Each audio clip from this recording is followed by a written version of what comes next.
Hello everyone, welcome to Craft Apple. My name is Caroline and we are about 3 weeks away from Valentine's Day. So I have come up with a list of Valentine's Day crafts that I think are really fun and could make great gifts to give to someone for Valentine's Day. So the first one is this pair of heart earrings. This particular pair is made with pins plus a 12mm heart, mother of pearl heart, a 6mm pink crystal, a 4mm red crystal, and some 8/0 clear seed beads and ear wires. If you want to make this pair of earrings, but you don't have pliers, you never worked with pins before, that's fine, because I will have a video up shortly on how to make the same pair of earrings with needle and thread. Here they are. The only difference is that this pair of earrings has a little seed bead below the heart, and that locks all of the beads in place. So I will have kits available for both of those up on my Etsy site, and I will link those listings down in the description so that you can find those. And that'll be great if you can do either one of these projects. Now for the pin version of these, you are going to need pliers. So you're going to need some round nose pliers. Those jaws are round all the way around. You are going to need some side cutters or some end nippers or something to cut the wires with. And you're going to need some chain nose pliers or some needle nose pliers, something that has a really narrow tip on it. And as far as skills, you are also going to need to be able to see the holes in the beads. You're going to need to be able to pick up the beads and pick up the other components, the ear wires and the head pins. You're going to need some mobility in your wrists and fingers, and you're going to need the fine motor dexterity to manipulate things.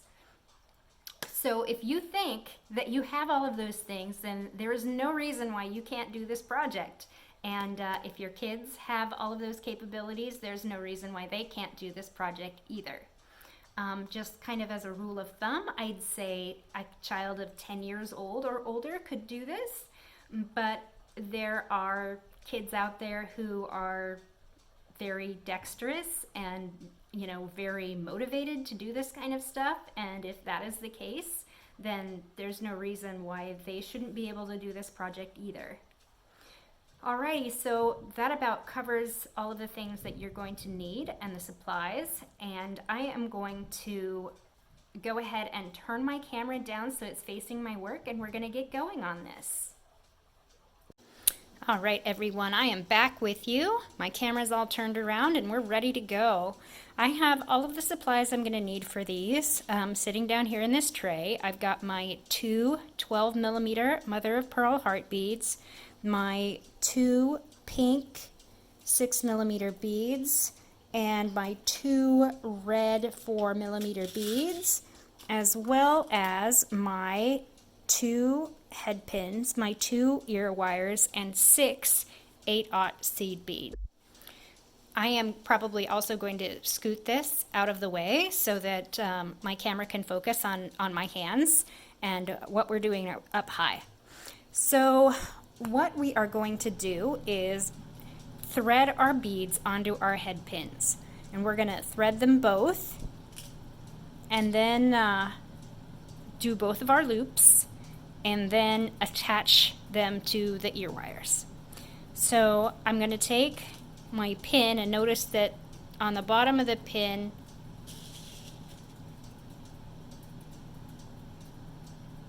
there's a head. See, it's fat down there, and that's going to be the bottom of our earring. So I'm going to thread my beads on the point of the heart first,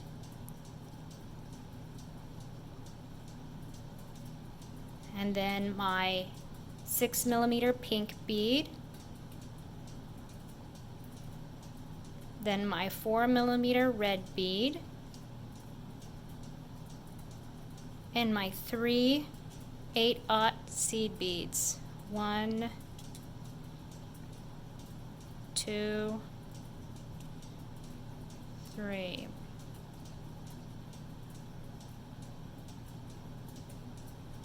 And now I'm going to do that with the other one. And I'm going to set this again off screen so that my camera can focus better.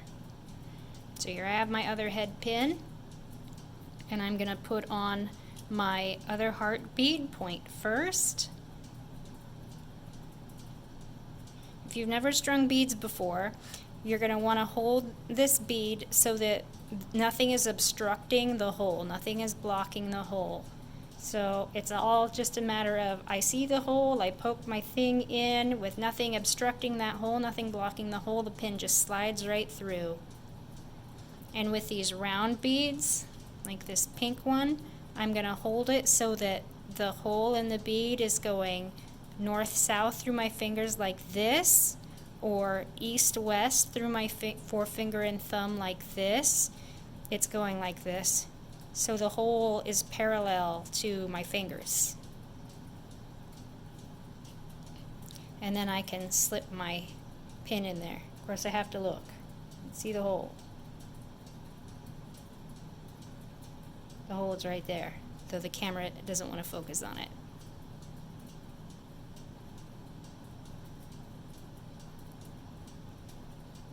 So yeah, I'm gonna thread that on. See, with my fingers going this way, the pin isn't getting caught on anything.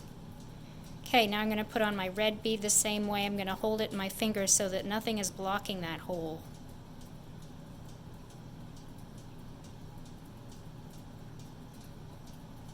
And now I'm gonna put on my 3/8/0 seed beads.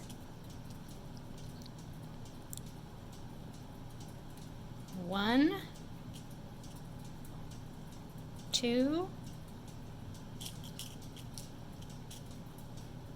three. Whoops, that one went flying.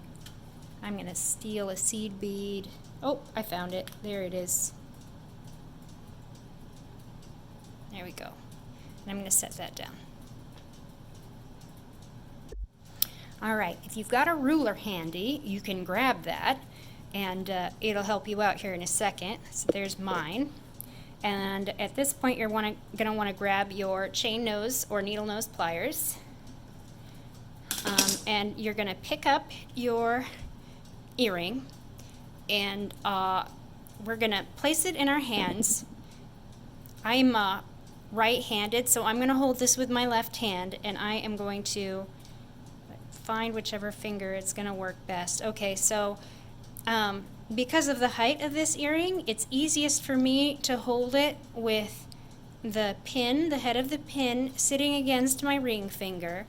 And then I'm going to hold the rest of the beads. I'm going to use my thumb and forefinger to hold these beads and push them down into my ring finger like this. That's how I'm going to hold it so that the beads aren't falling off and they're not rolling and rattling around. And then I'm going to take my pliers in my right hand. Now, if you've never held pliers before, or you haven't held them with one hand before, this is how I do it. I've got kind of the grippies of the pliers across my hand. I've got my index finger between the two handles of the plier. I've got my thumb against one side, and I've got my other three fingers curled around the other side, and I use my whole hand to wiggle the pliers back and forth. So I'm like pushing and pulling both, well, with all three of my thumb. It's kind of rocking back and forth on this hand a little bit like this, and my forefinger, and my other fingers are alternate that together as a unit, bringing in and going away, bringing in and going away, curling and uncurling. Okay, so that's the motions that I'm doing in order to open and close my pliers. So, if you need to, go ahead and put your pliers in your hands and try doing that a few times. If you're having a really, really hard time, like you just can't hold the pliers up, or like you can't get your hand open enough to actually open the jaw of the pliers, your pliers are probably too big for your hand. You want to have a pair of pliers that are easy for you to hold in your hands. Now, if they're not easy, you might be able to they're not easy to hold in your hand. You might be able to get away with finishing this project, but if you're going to do more like this, then it's best to have a pair that fit your hands. So I like this pair. They're about 6 inches from tip to tip, and they fit my hand pretty well. I can't get the jaws open farther than that, but for beading, I don't need to either. So yeah, that's how I hold them. And I'm going to take them in my hand while I've still got this held in this hand, and I'm going to put the jaw, the very tip of my pliers, about 1 millimeter or 2 or 1/16 of an inch away from the top of my bead. Now, remember, my beads are being pushed against the head of the pin, which is being pushed against my ring finger down there. So there's no slop or wiggle here. So I'm going to take my hand and just roll my whole forearm back, like so, in order to bend my wire, my head pin, at a 45-ish degree angle. Now, if I have my ruler sitting right here, then I can measure 5/16 of an inch, or 1/4 of an inch, or 5/8 of an inch, whatever I'm most comfortable with, and snip my wire off. Here's 5/16 right by the end of this fingernail here that I'm wiggling. Those small lines are the 1/16 of an inch mark. So you measure count the smallest ones and the ones that are bigger than that when you go to count them off. So here's my bend in my wire. That should be at 0. And now I've got 1/16, 2/16, 3/16, 4/16, 5/16. And I'm going to pinch my wire right there as best I can without dropping everything. And that is where I'm going to cut. I'm going to hold my side cutters the same exact way that I hold my other pliers. And I'm going to put the flat side against my thumbnail where I'm holding my place on the wire, and I'm going to snip that off. Wow, that looks really long. That looks like it's way longer than 5/16 of an inch. So I'm going to, it's like 1/8 of an inch too long. So apparently I wiggled. So I'm going to remeasure that.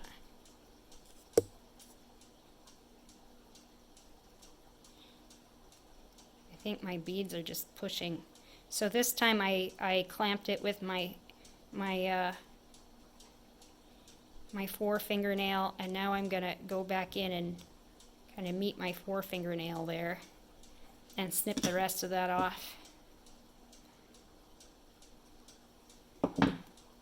That looks more right. Okay, now I'm going to make the loop. And I'm going to make the loop because these 8/0 seed beads are pretty big, and they like to come off this bent wire. Otherwise, we'd bend both wires first and then make the loops. So again, I'm holding my round nose pliers the same way that I was holding my side cutters, and the same way I was holding my chain nose pliers. And I am going to find the spot on my round nose pliers. Notice they've got a taper, so the circumference, or the distance around the nose of the plier, is different down here at this end than it is down here at this end. And I want to place my wire at the spot on the jaw where I think it's going to make a circle, just barely make a circle, with all of my wire that's here from the bend outwards. So I'm reasonably confident that this is the place. And so I've pinched the end of my wire here, and it's flush. It's flush with the jaws of the plier on this side. And I am holding this now the same way that I held it to cut it. I've got it resting against my ring finger, and I've got the beads pinched with my thumb and index finger right here. And now I'm going to use my wrist, try and get back away from the camera more. I'm going to twist my wrist like this, and that is going to roll the nose of my pliers toward me. Then I'm going to loosen up the jaws of my pliers a little bit and allow the pliers to move back to that first position that they were in. Then I'm going to tighten the jaws back up and roll my wrist towards me again. Then I'm going to release my pin and roll my wrist back to where it started, and again grab the pin and roll my wrist towards me and let go and reposition my pliers back to where they started and grab again and roll my wrist toward me.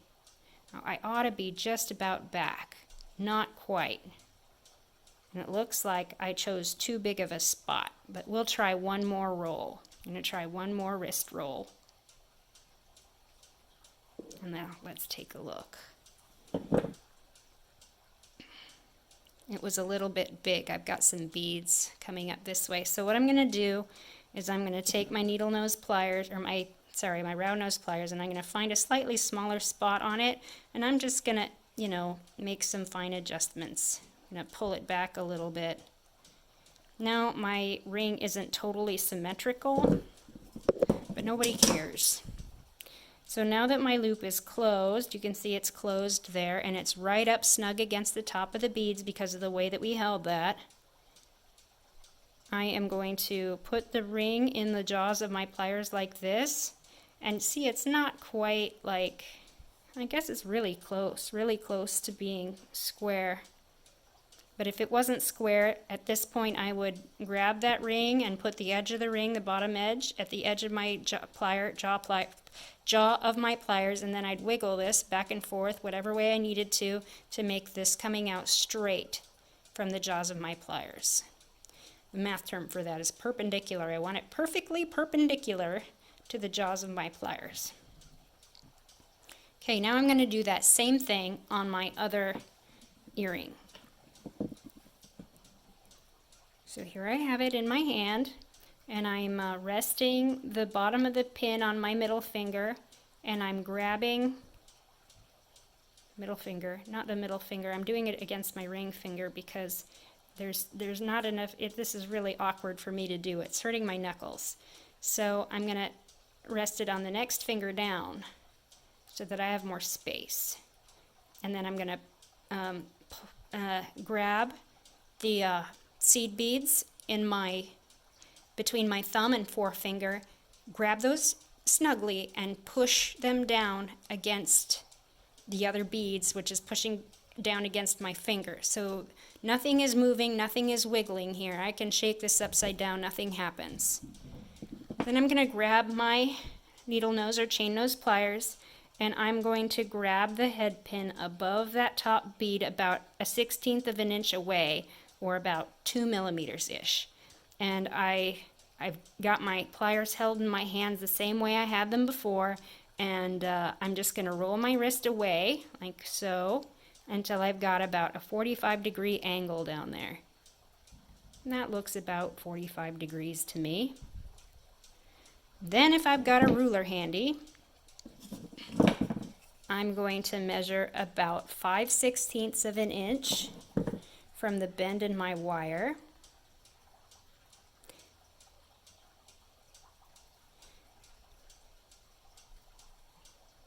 This is hard to hold on to, so if you're having trouble with it, you are not alone.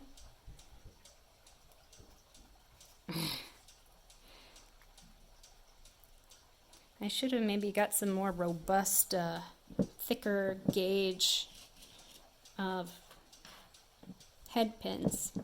I had a bead drop off now because they're very wiggly. They're very soft. And the thicker ones just, they're easier to hold on to. So next time, that's what I'll do. So yeah, we're going to measure this at about 5/16, which is here on my ruler.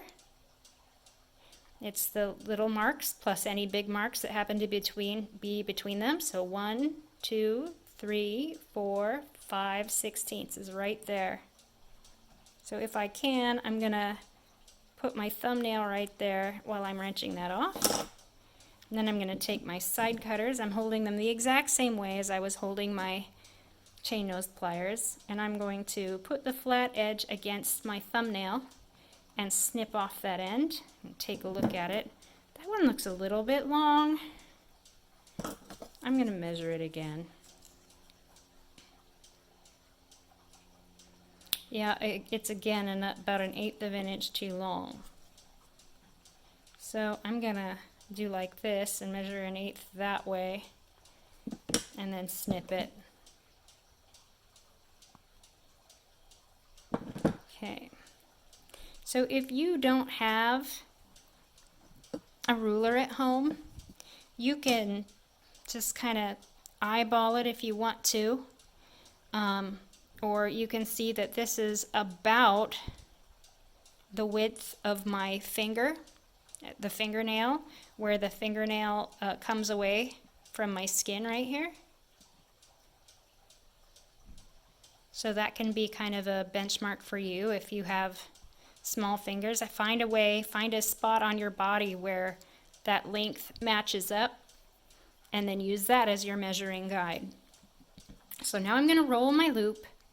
Again, I'm going to have the heart sitting, the head pin sitting against my ring finger, and the beads pinched between my thumb and forefinger. I've got my round nose pliers in my hand.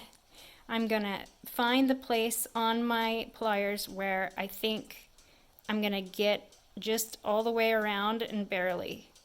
And I'm going to pinch the end of it so that the end of my wire is flush with the jaws of my pliers. And then I'm going to, I got this thing all held tightly, and I've got my pliers in my hand, and I'm just going to roll my wrist toward myself. And that's going to curve that end up. Then I'm going to loosen my jaws of my pliers and roll my wrist back to where I had it before, pinch again, and again roll my wrist towards me. Then release and reposition my pliers back to where they started, pinch again, and roll my wrist toward me. Over and over. Release, reposition, pinch, roll. I think I hit. Not quite. Okay, so I'm going to do one more roll. Release, and there you can see it roll right up.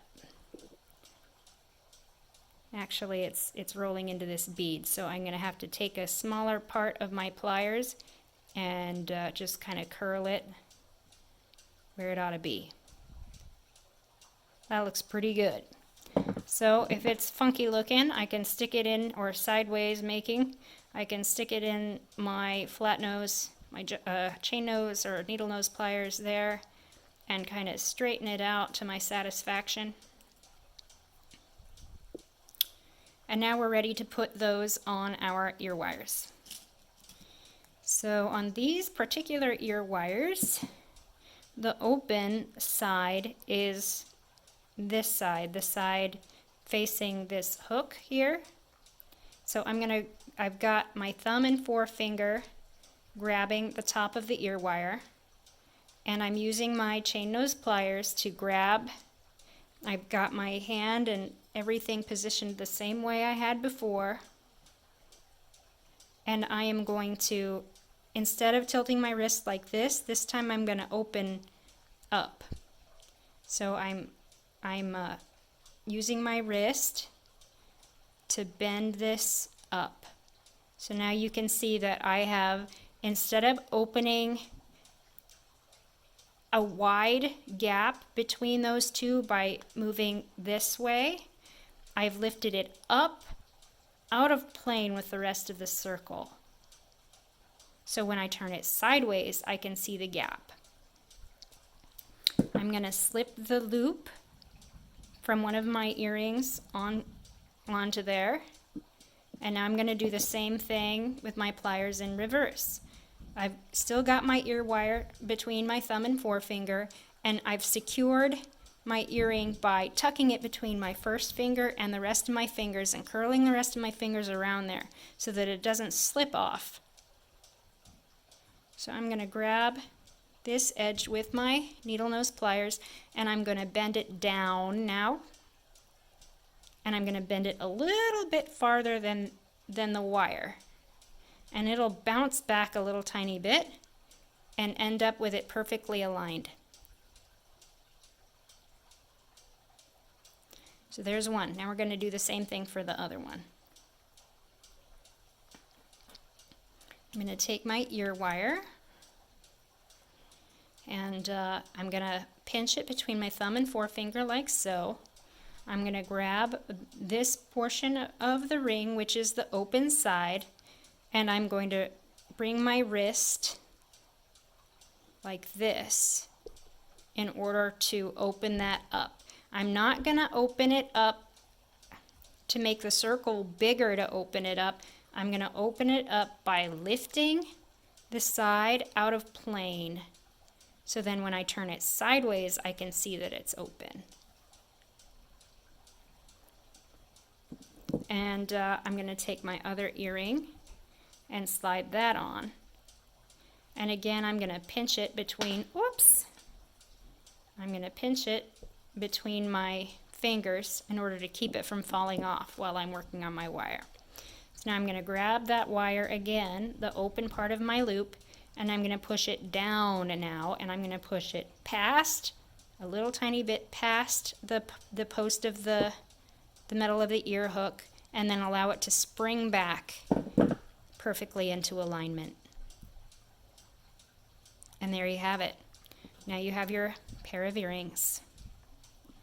I hope you enjoyed that video. If you have comments about how I'm going about these videos, feedback about you're going too slow, you're going too fast, I like how you're telling me how to hold my pliers, or things along those lines, I would love to hear those comments, so you can put that down in the comment section below. If you have requests, you can put that in the comments down below. And if you're enjoying these videos, I would really love it if you would subscribe to my channel. That would just help me out a lot. Alrighty folks, I will see you on the next video.